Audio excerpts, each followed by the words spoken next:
Pemirsa, seberapa seringkah Anda melihat jam? Jam merupakan sebuah kebutuhan yang sangat esensial bagi umat manusia.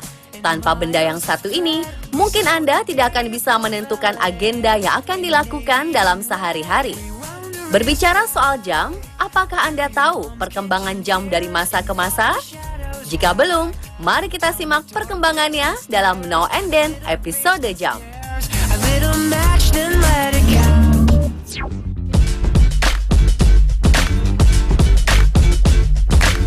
Sebagian dari Anda mungkin sudah tahu bagaimana orang zaman dulu melihat dan menentukan waktu. Dahulu mereka menentukannya dengan membagi waktu dalam dua bagian, yakni waktu sore hari jika matahari tepat di atas kepala, dan jika matahari dekat dengan kaki langit, berarti waktu sudah menunjukkan pagi atau malam.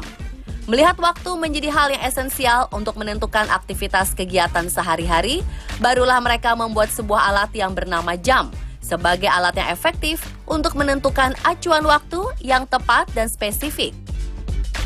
Banyak orang mengklaim sundial atau yang biasa disebut jam matahari merupakan jam tertua yang ada di dunia. Jam ini bahkan telah dikenal sejak zaman Babilonia. Jam matahari pertama kali digunakan kira-kira 3.500 sebelum Masehi. Cara kerja dari jam matahari tidaklah rumit. Ketika sinar matahari menyinari jarum yang tegak, maka bayangan jarum akan menunjuk angka-angka tertentu. Namun jam ini juga memiliki kelemahan, yakni tidak dapat menghitung waktu pada saat cuaca mendung, hujan, dan malam hari, karena pada waktu-waktu tersebut tidak ada cahaya matahari.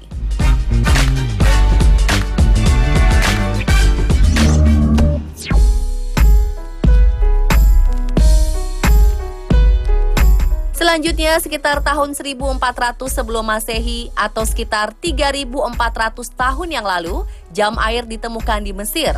Pada masa itu, jam ini bernama Klapserdra yang terbuat dari tanah lempung atau berupa jambangan atau wadah batu berisi air. Di bagian dalam wadah batu ini terdapat deretan tanda yang menunjukkan jam. Untuk melihat waktu, orang akan melihat tanda pada bagian atas permukaan air yang ada pada jambangan atau wadah batu. Satu hal yang menjadi keunggulan dari jam ini, yakni yang lebih baik dalam pengukuran waktu dibandingkan jam matahari. Sebab jam air mampu menunjukkan waktu yang akurat dan bisa digunakan saat siang, malam, serta hujan, tak seperti jam matahari. Meski keunggulannya lebih banyak dibanding jam matahari, jam ini juga memiliki kekurangan, yakni di negara yang memiliki musim dingin. Jam ini tidak dapat menunjukkan waktu dengan tepat, sebab air dapat membeku karena suhu yang terlalu dingin.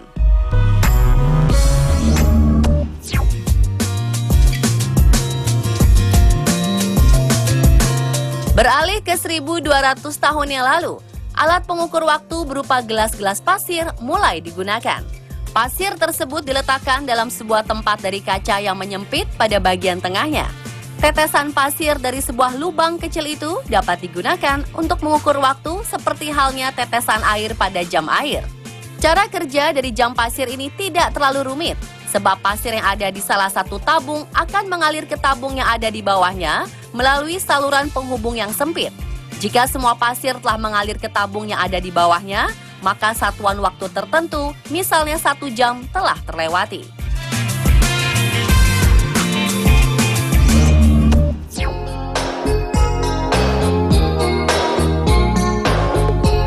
Sekitar abad ke-14, ahli astronomi Islam di era kekhalifahan, yakni Ibnu Al-Satir, telah berhasil menemukan jam yang berpatokan pada astronomi. Jam tersebut bernama Strolafos dan memiliki kegunaan seperti pengatur waktu, terutama waktu-waktu sholat dan Ramadan. Tak hanya Ibnu Al-Satir, seorang muslim bernama Al-Jazari juga menciptakan jam astronomi terbesar yang disebut Castle Clock.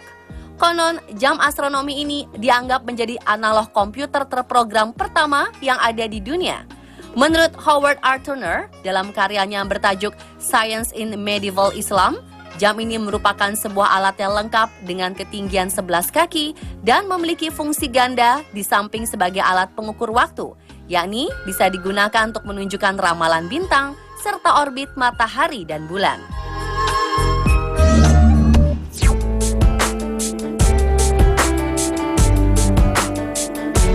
Pemirsa, jam yang menggunakan alat mekanik pertama kali diciptakan oleh Ibnu Khalaf Al-Muradi dari Islam Spanyol. Tak hanya Ibnu Khalaf Al-Muradi, ilmuwan muslim yang menciptakan jam mekanik lainnya adalah Taqi Aldin. Dalam sebuah buku, Taqi Aldin menguraikan konstruksi jam yang dikendalikan pemberat dengan mekanisme gerak berupa verge and volute, atau suatu rangkaian gear yang berdetak, sebuah alarm, dan pemodelan fase-fase bulan. Sayangnya, penguasaan teknologi jam yang ditemukan oleh Taqi Aldin tidak dibarengi dengan munculnya industri arloji di Turki. Sebab orang-orang Eropa lah yang memasok jam-jam murah bagi Turki. Masyarakat Eropa sendiri mengenal jam mekanik pada tahun 1300 Masehi. Sedangkan jam yang dikendalikan pegas baru dikuasai peradaban barat tahun 1430 Masehi. Masyarakat Inggris kemudian mulai membuat arloji pada tahun 1580 Masehi.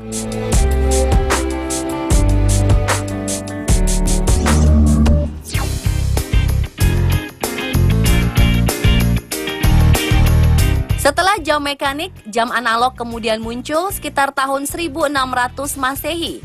Jam analog merupakan jam yang memiliki jarum yang berputar secara berkala dan dapat menunjukkan waktu pada resolusi berapapun.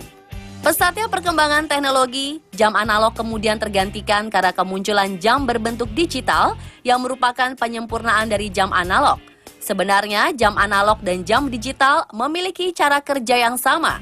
Namun jam digital diciptakan untuk melengkapi kekurangan teknologi analog. Banyak fungsi yang dimiliki oleh jam digital yang sebenarnya tak dimiliki oleh jam analog, seperti lebih mudah dibaca dan memiliki ketelitian yang lebih tinggi dibandingkan jam analog.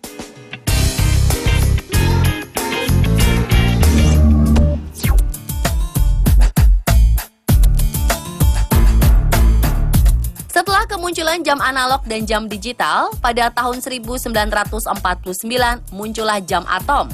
Meski jam ini kurang populer dibanding jam analog dan digital, namun jam atom memiliki tingkat keakuratan yang lebih tinggi dikarenakan atom pada jam ini bergoyang pada frekuensi cahaya ketimbang gelombang microwave. Jam atom sebenarnya merupakan jenis jam yang menggunakan standar frekuensi resonansi atom sebagai penghitungannya. Jam atom pertama dibuat pada 1949 di Lembaga Nasional Standar dan Teknologi Amerika Serikat.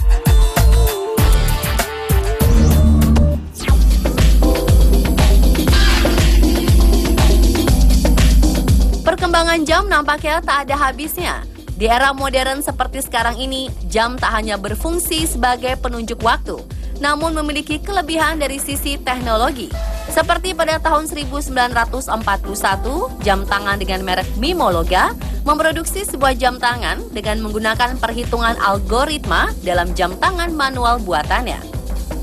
Lalu pada tahun 1972 hingga 1975, produsen Hamilton Pulsar dan Time Computer membuat jam tangan digital yang ditambahkan fungsi kalkulator elektronik digital. Pada tahun 1980, perusahaan jam tangan merek Seiko juga memproduksi jam tangan digital yang mampu menjalankan aplikasi. Tak ingin kalah dari Seiko, pada tahun 2000 hingga 2001, jam tangan merek IBM membenamkan operating system Linux dengan tambahan RAM dan flash memory. Dan sekitar tahun 2010 muncullah smartwatch atau jam tangan pintar berbasis operating system. Smartwatch merupakan perangkat jam serbaguna yang dikenakan di pergelangan dengan menjalankan aplikasi komputasi. Dengan smartwatch, Anda bisa mengakses berita terbaru, informasi mengenai cuaca, olahraga, saham, horoskop, email, dan melakukan panggilan telepon.